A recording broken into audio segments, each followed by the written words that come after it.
Well, a back and forth between two former Georgia wide receivers caught my eye in the last 24 hours, and that's between Jermaine Burton, who is just transferred to Alabama, he's announced on his social media, and Mecole Hardman, who just had a touchdown in the one of the wildest AFC divisional games I think we've ever seen, one of the most epic games in football history, with the Chiefs taking out the Bills. I think y'all all know the details of that. So the long story short here is that Jermaine Burton announced Sunday that he was committing, that he was transferring to Alabama, and whereas he's got a lot of support from his teammates and guys who are his age, Mecole Hardman, who's not that much older than Jermaine Burton, has this to say, and I'm going to say exactly what Mecole said. How you go to the team we just beat and leave the team you won the Natty with? And Jermaine Burton has a comment back. But before I talk about that, please be certain. A lot of y'all are doing this, and I'm going to run out of books. Okay, so that's part of the issue here. Make certain you're getting Dogstruction. It's going to the printer this week.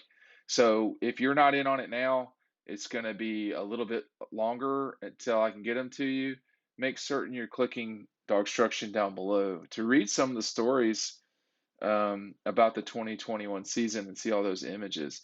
So Jermaine Burton comes back and says, "Why does it matter who agrees? My career, nobody else's." Which he's right about that. But if you're going to transfer to Alabama from Georgia, you're going to get. That's not surprising. I think Mecole Hardman has been around the block for a while. And I remember him being at, MVP camps with Rusty and Chad, and working through those at the time. That must have been 14 or 15, Rusty Manziel and Chad Simmons, and doing a photo shoot with him there. And just a lot of guys from back in the day didn't have the opportunity to transfer. Now, would Mecole have left Georgia? It doesn't seem like it. It doesn't seem like it. But um, Mecole was, Georgia mattered a lot to him. And this is a no judgment statement. Mecole's played at three places since 2013, I guess it is. He's played at Elbert County, Georgia, and for the Kansas City Chiefs. He is on the end of his rookie deal. This 2022 contract, he will, after the 2022 season, so a year from now, he will be an unrestricted free agent.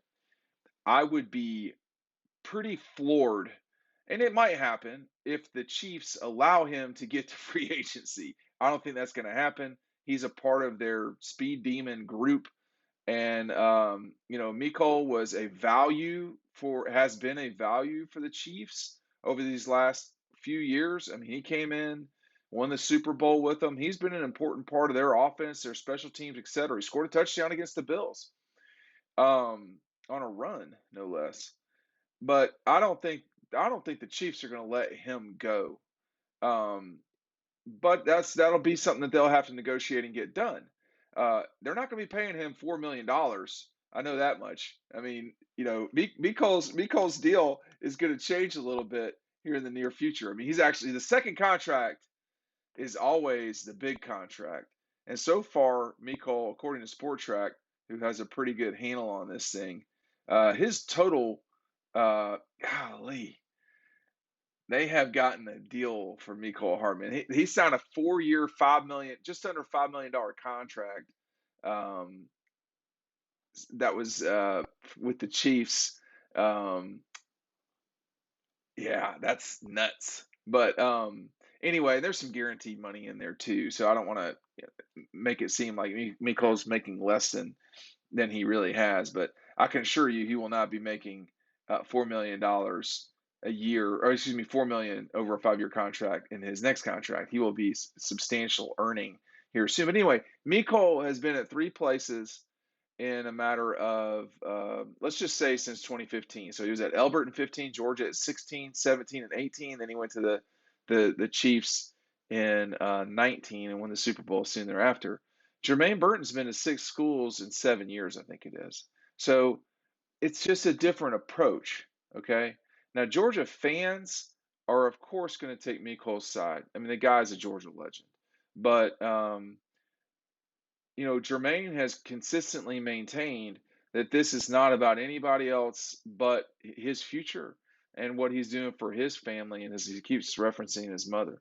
So that's not nothing either. So it's just one of these things where I think Mecole's saying, why can't you do that at Georgia? And I think it's a good question. I mean, I I'm all for Jermaine doing whatever he feels like he needs to do, or kind of I guess it's needs to do, wants to do. We don't get to do what we want to do. We should pursue what we need to do, and that's probably the way he views this. But for Mecole's saying, hey, I was the what was he 60 or something like that overall, 56 overall pick, second round. Is Jermaine Burton going to work his way into being a first round draft pick? I don't know. I mean, I don't. He's not right now. He's not a number one draft pick right now, first round draft pick. It doesn't seem to really anybody that he's on that radar. So maybe that's why he's making the change. I don't know. I don't know. But Mecole Hardman doesn't seem real pleased about it, and Burton's coming back saying, "Hey, what why do you care?" I love it myself. I mean, these are both guys who have done the workouts, they've done the running, they've done all that. But the thing I just can't get out of my brain though is, there we are on the floor of Lucas Oil Field. I was going to say the dome. It's not a dome. There we are on the floor of Lucas Oil, and Jermaine's taking pictures with his teammates at the time. And he had to have known he was leaving. I mean, it didn't just occur to him, 6 days later that he was going to go. Um, and so that had to have been a surreal moment for him to be in that position, walk off the field as a champion. This isn't what happened, but basically he could have just walked to the other locker room. I think he took part in the celebration in Athens, which he should have. But right soon thereafter, I mean, not even a week, I think it was probably 7 days later, um, 8 days later, he announces that he's transferring to Alabama. And I think that is now look, that is aggressive for sure. I mean, that's not one of these things where you're like, oh yeah, I get it. A lot of people are not going to understand this, um, including Mecole Hardman apparently. Now, if Burton feels like he can work himself into a first round draft pick, I think he's made the right move. But um, I don't know if I see that happening. I don't know. We'll see. Alabama has produced first round guys, no question. I don't think there's any doubt about that at receiver. I mean specifically, but I think Mecole's point is whatever you can do at Alabama, you can do at Georgia, and Georgia just beat Alabama for the national championship. So why are you leaving? I don't know. I guess it'd be something that they'll talk about when they're league, because Jermaine Burton is definitely going to be playing in the NFL. There's no question about that. The question is this move, God, let's just hope he stays healthy. Is this move the move that gets him into the first round, or it gets him to the second round? I guess. I don't know. But I mean, second round, you could be a second round receiver at Georgia, says Mecole Hardman, who is chiming in here. We will keep you abreast of the developments. Make certain you're getting DAWGSTRUCTION before I run out of stock. Okay? Order it today. Thanks for watching. We'll see you on the website.